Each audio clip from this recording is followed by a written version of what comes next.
Kızlarga мурас берилбей калуусу.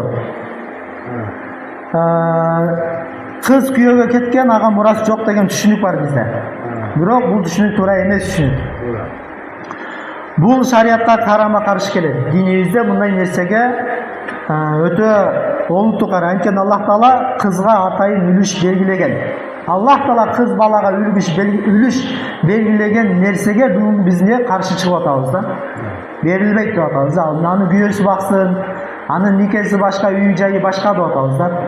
Урматтуу жамаат, ошон үчүн могу кыз бала кеткенден кийин дагы ошол ата-энесинин акысынан үлүш алганга акылуу экен, мурас алганга акылуу экен. Эгер ушул нерсени туура эмес дей турган болсок, күнөөкөр болот экенбиз, өтө чоң күнөөгө батат экенбиз. Эгерде ата-энеси көзү тирүүсүндө балдарына эч кандай мурас бөлүп бербеген болсо, мынау үйдө калган бала ошол мурасты бөлүп бериш керек. Бул мурасты бөлүп бериш керек. Эгерде ошол нерсени бөлүп бербесе, анда бул чоң күнөө болуп эсептелинет экен да.